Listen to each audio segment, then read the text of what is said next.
mängin siin nukkudega natuke. Ma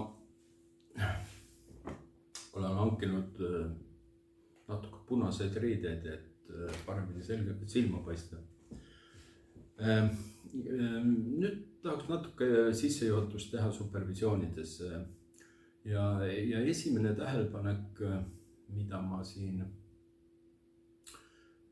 soovin jagada, on see, et päris paljudel juhtudel intervjuu ajal klient ei tarvitse saada kätte selliseid esmaseid tundeid ja kogu intervjuu ja dialoog jääb siis mentaalsel tasandile, mõistuse tasandile.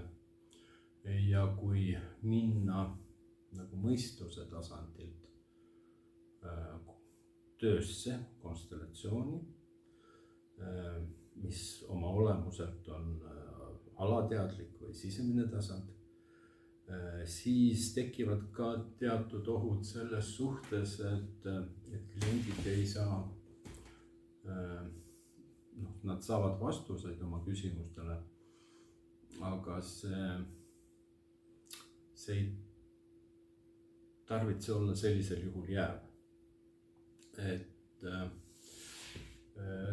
kõik, mida me mõistame, aga ei ela läbi, ei anna konstellatsioonide mõttes tulemust. Ja hästi oluline on ikkagi ära tunnetada see koht, mis siis tõsiselt haiget teeb või ikkagi kuidagi haiget teeb. Ja alles siis paigutada vastav süsteem üles, kus siis võivad ilmenda need kohad, mis haiget teevad. Ja tooksin ühe näite ka, kui laps on kasvanud sellises peres, kus on olnud suhteliselt palju vägivalda. Vägivalda on tundnud ka ema ja see kõik veel ulatub palju rohkem tahapoole.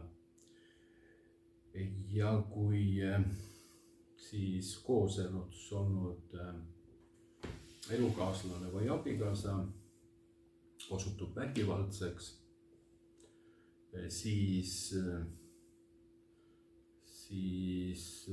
kindlasti on õige siis võib-olla tehagi see lahutusprotsess läbi.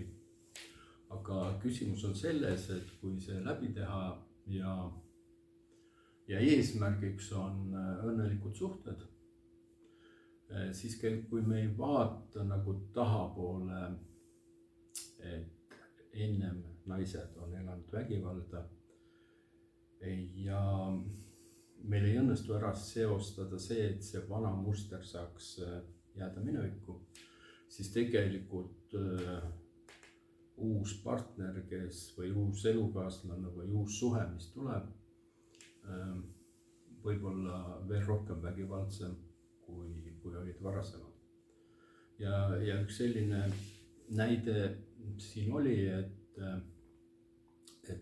algselt seda seost ei õnnestunud nagu väljale ära tunda, seda dünaamikat, ja kui see oleks saanud niimoodi, kui see nii oleks jäänud, siis oleks kliendil suur oht olnud, et õnnelike suhete asemel võib tulla veelgi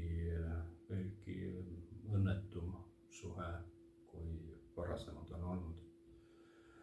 Siin ma ei saa kõiki nüansse nagu täpsemalt rääkida, sellepärast et kõik need teemad on ka oma olemuselt erinevad, aga põhiline, millele ma tahaks juhtida tähelepanu, on see, et kliendid ka teaks,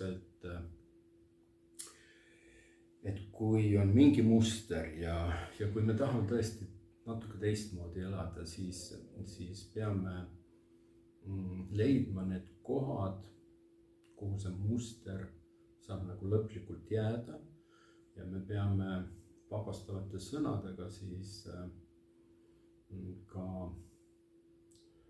toetama seda, et mineviku teemad jääksid sinna, kuhu nad kuuluvad ja me proovime siis oma ellu tuua midagi uut, kogeda midagi uut. Ja nii on rohkem võimalusi siis selleks, et me oleme rohkem oma saatuse ja oma õnne teel. Aitäh kõigile ja järgmiste kordadeni!